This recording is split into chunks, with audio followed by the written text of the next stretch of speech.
Hello everyone, নমস্কার সবাইকে। আমি আসছি এখন দুপুরবেলা শাক তুলতে, কারণ আমাদের দুপুরে রান্না বান্না হয়। আর মেয়ের জন্য পুঁই শাক তোলার জন্য আসছি। এই যে আমাদের পুঁই শাকের ক্ষেত, অনেক বড় পুঁই শাকের ক্ষেত। আর ওইটা হলো ভেন্ডির ক্ষেত। তো ভেন্ডি এখনো ছোট ছোট আছে, আর পুঁই শাকগুলো খাওয়াও হচ্ছে, দেন বিক্রি করাও হচ্ছে, কারণ পুঁই শাকগুলো এতগুলো পুঁই শাক তো আর খাওয়া সম্ভব না। তো এই ঢেঁড়স এবং পুঁই শাক কিন্তু বিক্রি হবে, প্লাস সেই সাথে আমাদের খাওয়া হচ্ছে। আর ওই দিকে দেখতে পাচ্ছেন করলার ক্ষেতটা, করলার ক্ষেত কিন্তু অনেক বড়। করলার ক্ষেতে ফুল ধরে ফেলছে অলরেডি। তো এই দুপুরবেলা আসলাম মেয়ের জন্য পুঁই শাকের আগাগুলা কাটে নিয়ে যাইতে, ওকে আর কি মানে সেদ্ধ করে খাওয়াবো, সেদ্ধ বয়েল খাওয়াবো।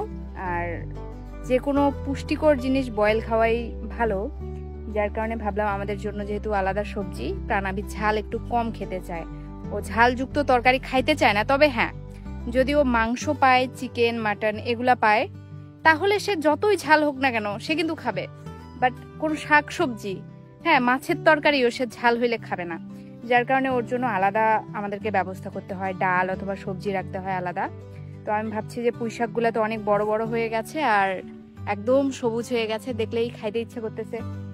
বাট দুঃখের ব্যাপার কি জানেন, আমার কিন্তু কুমড়া, পুঁই শাক, তারপর বেগুন এগুলো খুবই প্রিয় একটা ভেজিটেবল আমার। বাট আমি খাইতে পারি না, কারণ প্রচুর অ্যালার্জি। আমার মাথার চুল আগে কেমন ছিল, আর চুল এখন আমার 4 ভাগের 1 ভাগ হয়ে গেছে। আর কারণটা কি? কারণটা হলো অ্যালার্জি, মাথাতেও অ্যালার্জি আছে, যার কারণে চুল উঠে গেছে, একদম চুল উঠে অবস্থা খারাপ। তো ডাক্তার আমাকে বারবার বারণ করে, কিন্তু মাঝে মধ্যে তবুও আমি খাই, কারণ এত বাছ বিচার করে খাইতে গেলে আর কি মানে কি বলবো, অনেকগুলো রান্না করতে হয়, তখন আর কি সম্ভব হয় না, ওরকম ইচ্ছা করে না। যার কারণে ভাবলাম যে মেয়ের জন্য পুঁই শাক নিয়ে যাই। আর আমাদের আলাদা তরকারি আছে, যার কারণে আমি তো খাইতে পারি না, না তো পুঁই শাক খাইতে পারি, না কুমড়া, না বেগুন, কিছু খাইতে পারি না। তো শুধু দেখেই চোখ জুড়ায় নেই, পুঁই শাক এত সুন্দর হয়েছে। মেয়ের জন্য এখন পুঁই শাক কাটবো আর কি। যে ঢেঁড়সের ফুল, এই যে কচি কচি পুঁই শাকের ডগা। তবে পুঁই শাকগুলোতে একটু পোকা লাগছে, বাট আমি ওর জন্য শুধুমাত্র ডগা নিয়ে যাব। মানে বাড়ির শাক সবজি বলে কথা, ভালো ভালো জিনিস তো খাইতেই হবে। এই যে আরেকটা পাইছি পুঁই শাক, আমি ওর জন্য শুধুমাত্র ডগাগুলো নিয়েছি, কচি কচি ডগাগুলো। যেহেতু বাড়ির সবজি, তার জন্য ভালোটাই তুলতে হবে ওর জন্য।